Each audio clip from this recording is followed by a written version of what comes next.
제목 검은 부적 1장 지난날의 영혼. 한국의 깊은 산속에 위치한 작은 마을에는 오래된 집 하나가 숲속에 묻혀 있다.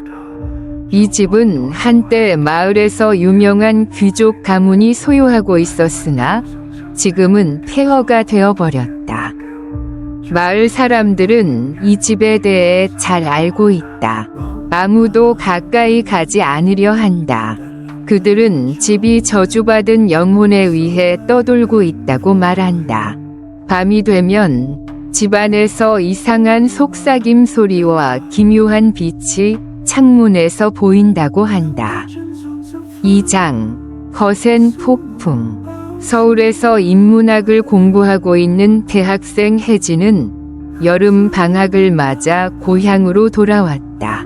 그녀는 고향에 돌아오는 것을 항상 즐겁게 생각했지만 이번에는 무언가 다른 점이 있었다.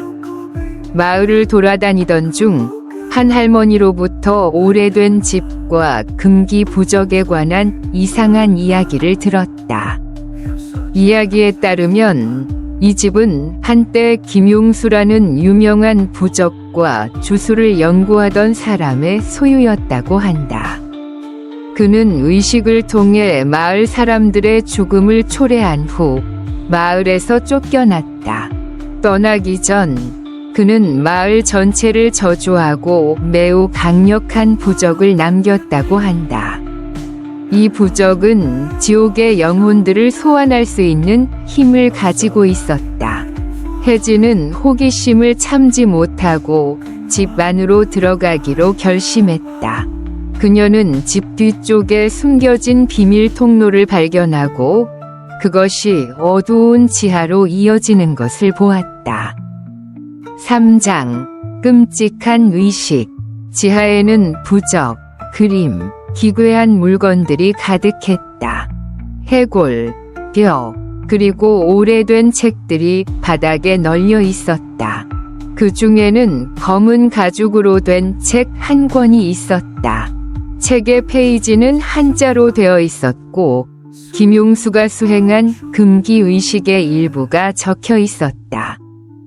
책은 저주받은 영혼들을 소환하고 제어하는 방법을 설명하고 있었다. 의식의 일부는 신선한 피로 이름을 적은 종이를 필요로 했다. 혜진은 이 부분을 읽으면서 몸이 서늘해지는 것을 느꼈지만 호기심은 그녀를 떠나지 않았다. 그녀는 간단한 의식을 시도해보기로 결정했다. 그녀는 피로 자신의 이름을 종이에 적었다. 4장 부적의 등장. 의식을 마치자 차가운 바람이 지하를 휘감았다. 벽이 흔들리고 초의 불빛이 기묘한 형상으로 변했다. 혜진은 자신을 둘러싼 무언가의 존재를 느꼈다. 갑자기 빨간 눈을 가진 영혼이 그녀 앞에 나타났다. 이 영혼은 전통적인 유령들과는 달랐다. 그 얼굴에는 분노와 증오가 가득했으며 눈에는 어두운 빛이 떠다녔다. 혜진은 자신이 벽과 바닥에서 나타나는 다른 영혼들에 의해 포위된 것을 느꼈다. 혜진은 공포에 사로잡혀 도망치려고 했지만 영혼들은 그녀에게 기회를 주지 않았다. 그들은 그녀를 감싸며 저주와 위협의 속삭임을 계속했다. 김용수의 영혼은 아무 말도 하지 않고 그녀를 경멸하는 듯한 시선으로 바라보았다. 그는 마치 기다리고 있는 듯한 표정을 지었다. 5장 영혼의 침입. 의식을 마친 후 혜진은 마을에서 안전하다고 느끼지 못했다. 그녀는 악몽에 시달리며 영혼들의 소리가 머릿속에서 끊임없이 울려 퍼졌다. 마을 사람들은 그녀의 이야기를 믿지 않으려 했다.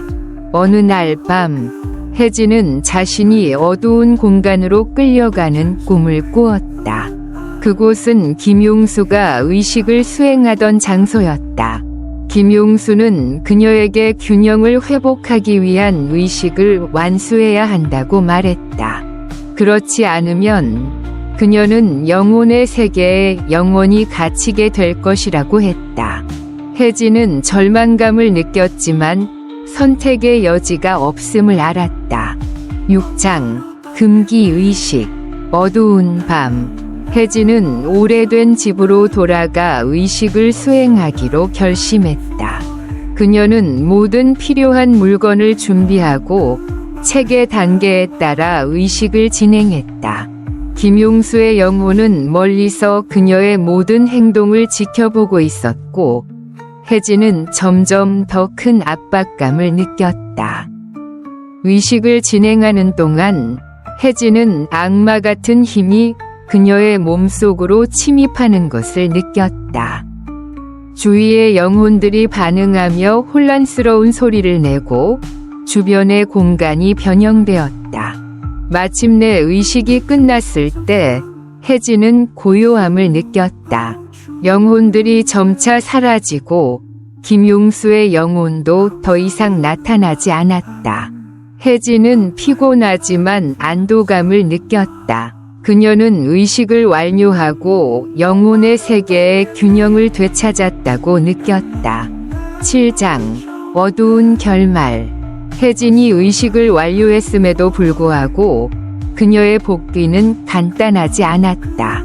영혼들과의 악몽과 속삭임은 계속해서 그녀를 괴롭혔다.